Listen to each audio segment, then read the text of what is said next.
नमस्कार, न्यूज 24 देख रहे हैं आप। मैं हूं आशुकेश तिवारी और मेरे साथ है सुकेश रंजन और आप न्यूज 24 का खास कार्यक्रम देख रहे हैं 24 की रेस। बताएंगे सुकेश। आज के कार्यक्रम में बात होगी अलग अलग मुद्दों के बारे में, लेकिन सबसे पहले बात होगी जातीय जनगणना को लेके। लगता है बीजेपी के सुर बदलते हुए नजर आ रहे हैं। कुछ दिन पहले अमित शाह तेलंगाना में थे। तेलंगाना में कहते हैं कि हमारा जो, अगर हम जीत के आते हैं तो हमारा जो मुख्यमंत्री होगा वो ओबीसी से होगा। रायपुर में प्रेस कॉन्फ्रेंस कर रहे थे अमित शाह। वहां पे उनसे जब सवाल पूछा जाता है तो वो कहते हैं कि हम जातीय जनगणना के खिलाफ नहीं है, लेकिन हम इसे इलेक्शन में मुद्दा नहीं बनाना चाहते। सर, बीजेपी का पब्लिक में स्टांस कुछ और, जातीय जनगणना को लेके, ओबीसी के मुद्दे के लेके। अब एक तरफ वो बोलते हैं कि हम इलेक्शंस में से इस्तेमाल नहीं करते, वही ओबीसी कैटेगरी से सीएम अनाउंस करते हैं, बोलते हैं तेलंगाना में। बीजेपी का सुर बदल रहा है सर इस चुनाव में।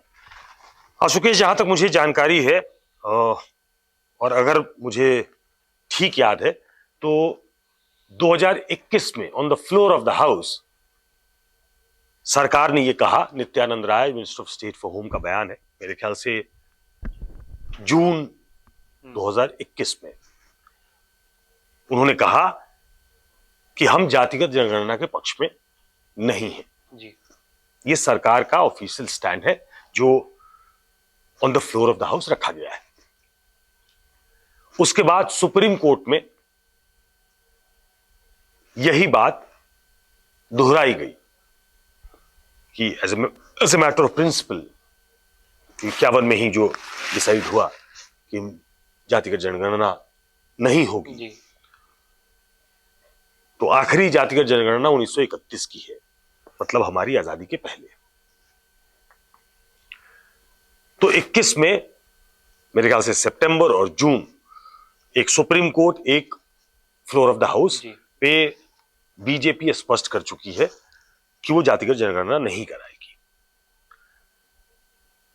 और अब ये कहना कि हम सिद्धांत तौर पे उसके खिलाफ नहीं है, लेकिन हम उसका पॉलिटिकल इस्तेमाल नहीं करना चाहते। ये क्लेवरली क्राफ्टेड बयान है, पॉलिटिकल बयान है, जो कि पॉलिटिकल मंच से दिया गया है और ऐसे वक्त में दिया गया है जब उनके सामने जो एक अलायंस खड़ा है, उन सभी पार्टियों ने और कांग्रेस ने अपना स्टैंड शिफ्ट कर लिया है। वो बहुत मुखर होकर ओबीसी की बात करने लगी है जी। नीतीश कुमार और तेजस्वी यादव की सरकार ने वहां जातिगत सर्वेक्षण को पब्लिक कर दिया है जी। आने वाले 2-3 दिन में उनका इकोनॉमिक स्टेटा क्या है यह भी बताया जाएगा, फ्लोर पे रखा जाएगा असेंबली के। एनडीए के जो पार्टनर्स हैं, जो किसी खास तबके की बात करते हैं, चाहे वो राजभर की पार्टी हो, चाहे वो निषाद की पार्टी हो, चाहे वो अनुप्रिया पटेल की पार्टी हो, ये एनडीए में रहते हुए जातिगत जनगणना की बात उठा रहे हैं। आपने एक छत्तीसगढ़ का, माफ कीजिएगा, तेलंगाना का एग्जाम्पल दिया जिसमें अमित शाह ने यह कहा कि अगर हम जीते तो ओबीसी सीएम होगा। उसके 1-2 दिन के बाद हरियाणा में अपना पार्टी का अध्यक्ष बदल देना, वो जाट बिरादरी से थे, उनको हटा देना। वहां मनोहर लाल खट्टर हैं, पिछले 9 साल से मुख्यमंत्री।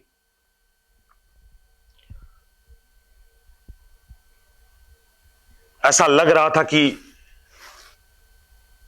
ओबीसी वाली जो पॉलिटिक्स है वो लंबी चल सकती है, तो वहां जाट को हटा के, खट्टर जाट नहीं है इसलिए एक जाट को बनाया गया था अध्यक्ष, लेकिन एक बड़े वर्ग को वहां प्रभावित करने के लिए उन्होंने अपना अध्यक्ष ओबीसी को बना दिया जी। तो ये कुछ पॉलिटिकल कदम उठा रही है बीजेपी। ये विश्वास दिलाने के लिए उनके बड़े नेता हैं देवेंद्र फडणवीस, मुख्यमंत्री रह चुके हैं, आज उप मुख्यमंत्री हैं, वो भी कह चुके हैं कि समय आने पे होगा, हम इसके खिलाफ नहीं है। थोड़ा और पीछे चले जाइए, अब नहीं है वो गोपीनाथ मुंडे, वो पार्टी के डिप्टी लीडर थे। हम सब प्रेस गैलरी से उनको पार्लियामेंट में सुन रहे थे 2011 के पहले। 2011 में जातिगत जनगणना की मांग on the floor of the house BJP की तरफ से गोपीनाथ मुंडे ने की थी कि अगर इस बार भी नहीं हुआ तो ओबीसी 10 साल और पीछे चले जाएंगे। लेकिन जब आप सरकार में आते हो तो कई कंपल्सन्स होते हैं, और जब आप राजनीति करते रहते हो तो पॉलिटिकल कंपल्सन्स होते हैं। तो जो एडमिनिस्ट्रेटिव कंपल्सन है उसके हिसाब से उन्होंने जातिगत जनगणना को दूर रखा, कह रहे हैं नहीं कराएंगे, जो कि 21 में शुरू होनी थी, कोविड की वजह से डिले हो गई। अब जो भी होगा वो चुनाव के बाद होगा जी। तो ये एक थॉरली पॉलिटिकल स्टेटमेंट है जो बीजेपी की तरफ से दिया जा रहा है। इतना ही नहीं है, ये बताना कि प्रधानमंत्री ओबीसी जाति से आते हैं, प्रधानमंत्री खुद कह चुके हैं जी। ये बताना कि सबसे ज्यादा मंत्रिमंडल में जो सदस्य हैं वो ओबीसी जाति से आते हैं, ये बताना कि हमारे 85 एमपी ओबीसी जाति से आते हैं, जो कुल हमारी संख्या के 29% है। जो हमारे एमएलए एमएलसी हैं उनकी संख्या प्रतिशत के हिसाब से और ज्यादा है। बिल्कुल। तो ये एक अंडरलाइन करने की कोशिश है बीजेपी की तरफ से कि हम ओबीसी के खिलाफ नहीं है, हम पिछड़ों के खिलाफ नहीं है। वो उस गेम में नहीं फंसना चाहते जिसमें विपक्ष उनको फंसा देना चाहता है। लेकिन क्या प्रधानमंत्री इस दूरी को पाट देंगे अपने ओबीसी होने की वजह से, अपने मंत्रिमंडल में ओबीसी मंत्रियों को जगह देकर, या एक कमीशन बनाकर उसको जो कोशिश हुई कि एक बड़ा नैरेटिव सेट किया जाए, कोशिश ये हो रही है सर। लेकिन अगर आप देखिएगा तो जो खासकर में इंडिया गठबंधन जो अलायंस बना है, हालांकि उसमें भी अभी लड़ाइयां चल रही है, लेकिन जो उसका मेन मोटिव रहा है कि जातीय जनगणना ओबीसी पे बात करना है, हमें सरकार को इसी मुद्दे पे घेरना है, तो कहीं ना कहीं बीजेपी तो घेरती हुई दिख ही रही है ना।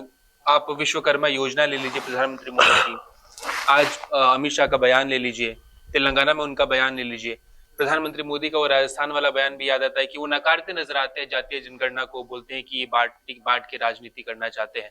तो एक तरफ प्रधानमंत्री इतने बड़े स्तर से बोल रहे हैं कि नहीं हम नकार रहे हैं उसे, अमित शाह फिर अपना रहे हैं, अजीत पवार भी बयान देते हैं, फडणवीस भी बयान देते हैं, तो फंसती तो नजर आ ही रही है। देखिए, कोर्स करेक्शन होता है राजनीति में, और अपनी कॉन्स्टिट्यूएंसी को देखकर ये कहा जाता है। प्रधानमंत्री के अलावा विजयदशमी के दिन संघ प्रमुख ने भी एक बात कही जी कि वोटों की फसल काटना चाहते हैं, जाति में बांटना चाहते हैं, वो एक हिंदू यूनिट चाहते हैं। लेकिन जब बात it boils down to numbers तो ऐसा लगता है कि पिछड़ों की संख्या ज्यादा है। कहीं ऐसा न लगे कि इंडिया ब्लॉक जो है वो पिछड़ों को रिप्रेजेंट करता है जी। और इसलिए ये कोर्स करेक्शन आप बार बार देखेंगे, ये प्रधानमंत्री के स्तर से होगा, ये अमित शाह के स्तर से होगा। एक कमिटी भी बीजेपी में बनाई गई है आउटरीच प्रोग्राम के लिए ओबीसी के बीच, कि जाके लोग ओबीसी के लोगों से मिले, उनको ये विश्वास दिलाएं कि भाजपा दरअसल पिछड़ा हितैषी है जी। आप हमारे खिलाफ जो खड़े हैं उनको मत समझ लीजिए। तो ये एक पॉलिटिक्स में जो एक कई बार कॉन्ट्रडिक्शन होता है, तो वो इनर कॉन्ट्रडिक्शन है जिसको पाटने की कोशिश हो रही है, क्योंकि सामने पूरा जो विपक्ष खड़ा है उसने पूरे पिछड़ों को लामबंद करने की कोशिश की है, और इस दिशा में वो चीजों को ले गए हैं कि और अगड़े की पिछड़े की आमने सामने की लड़ाई हो जाए और वो उनको एक डिसाइसिव एज देगा। और इसीलिए ये तमाम बयान जो आप देख रहे हैं वो इसलिए आ रहे हैं क्योंकि वो पिछड़ों के हितैषी बनना चाहते हैं। पिछड़े और गरीब, आज जो प्रधानमंत्री ने कहा मैं अगर इसको शामिल कर लूं गरीब, तो वो पहले भी कह चुके हैं कि संसाधनों पे पहला अधिकार गरीबों का है। बिल्कुल। तो ये एक ऐसा बाण चला है प्रधानमंत्री ने कि वो गरीब को एक साथ लेकर आए। आज उन्होंने कहा कि 5 साल तक वो 5 किलो अनाज जो है वो मिलता रहेगा। ये भी एक पॉलिटिकल कदम है। ये तब शुरू किया गया था जब कोविड की महामारी थी, आपातकाल था, संक्रमण काल था, बहुत मुश्किल थी सर्वाइवल लोगों की, तो ऐसे में शुरू किया गया। उत्तर प्रदेश में चुनाव थे तो उसमें कुछ चीजें जोड़ दी गई और ऊपर से ये भी मिलेगा आपको। अब अचानक से जब आप उसको विड्रॉ करेंगे तो उसका एक असर होगा। तो ये भरोसा दिलाना कि नहीं अगले 5 साल तक मिलेगा, प्रधानमंत्री का ये कहना तो उस कॉन्स्टिट्यूएंसी को भी साधते नजर आते हैं। राजनीति में जरूरी है कई चीजें एक साथ साइमल्टेनियसली करनी पड़ती है, हाँ। इसलिए ये बयान भी दिया जा रहा है।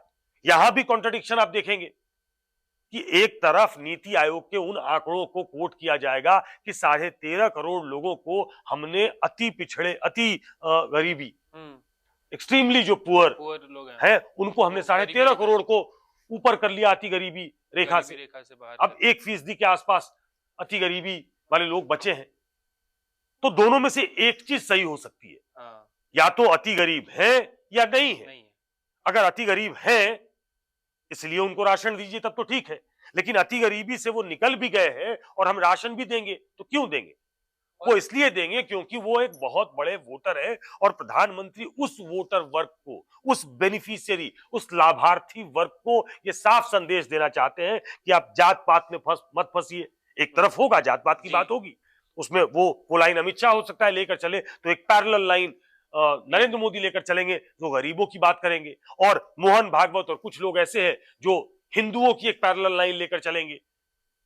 जो 24 में राम मंदिर बन रहा है भव्य, तो पूरे हिंदू ब्लॉक को यूनाइटेड करने की कोशिश। तो ये पॉलिटिक्स में ये होगी चीजें, क्योंकि सामने वाला, मैं बार बार कह रहा हूं कि सामने वाला जो विपक्ष है, जो पॉलिटिकल एडवर्सरी है, उसने ये तय कर लिया है कि नथिंग डूइंग, हम इस ग्राउंड पे ही आएंगे, आपको उस प्लैंक पर लेके आएंगे, आपको उस टर्फ पे खेलने को मजबूर करेंगे।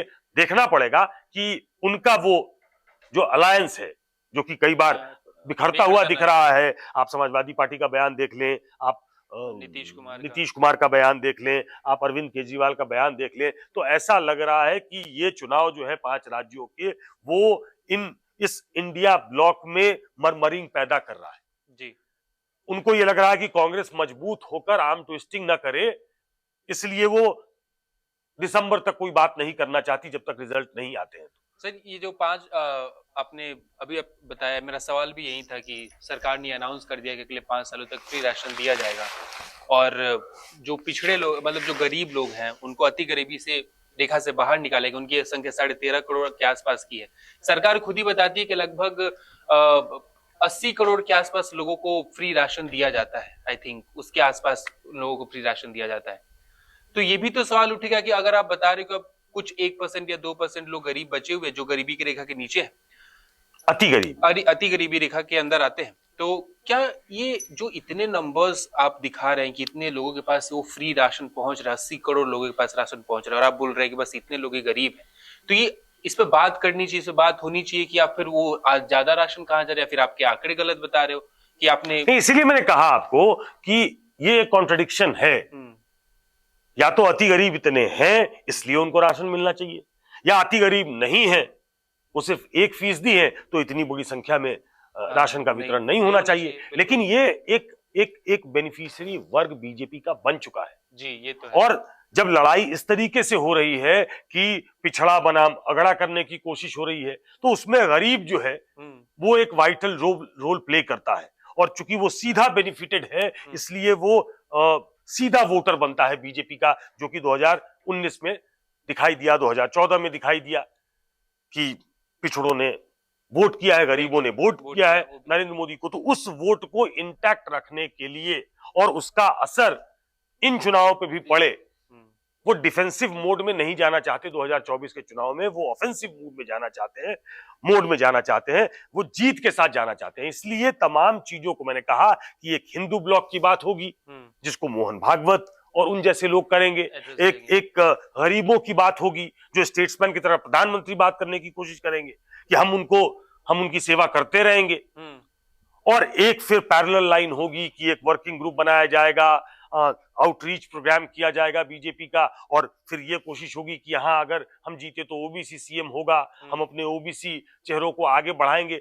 तो एक साथ कई चीजें करनी पड़ रही हैं और ये दबाव में करनी पड़ रही है। इसमें कोई किसी तरह का कंफ्यूजन नहीं होना चाहिए, क्योंकि नीतीश कुमार, तेजस्वी यादव ने बिहार के माध्यम से एक दबाव बनाने की कोशिश की है, राहुल गांधी ने ओबीसी की बात करके एक दबाव बनाने की कोशिश की है, अखिलेश यादव और तमाम ऐसे जो दल हैं वो शुरू से ही इस मुद्दे को उठाते रहे हैं। तो ऐसे में सीधी लड़ाई जब होगी तो बीजेपी को अपना स्टैंड कई बार बदलना पड़ेगा, जो कि on the floor of the house के स्टैंड से, ऑन जो सुप्रीम कोर्ट में जो स्टैंड लिया है उससे आपको इतर देखने को मिलेगा, क्योंकि ये राजनीति है। डेटा और स्टैंड्स को जरूर ध्यान में रखिएगा। चुनाव है, अलग अलग नेता बयान देते रहते हैं, बयान में बोले गए उनके शब्द, उनके आंकड़ों पे ध्यान दीजिएगा, आपको बहुत कुछ अंतर देखने को मिलेगा। लेकिन ये बात तो सही कही सर ने कि दबाव तो बना हुआ है बीजेपी पे, क्योंकि आप देखिए प्रधानमंत्री का अलग बयान, अमित शाह का अलग बयान, मोहन भागवत का अलग बयान। तो यानी इंडिया में भली खलबली मची हुई हो, लेकिन उस खलबली के चलते जो उन्होंने प्रेशर बनाया है बीजेपी पे, वो देखता नजर आ रहा है। फिलहाल आज के वीडियो में इतना ही, देखते हैं आगे क्या कुछ होता है।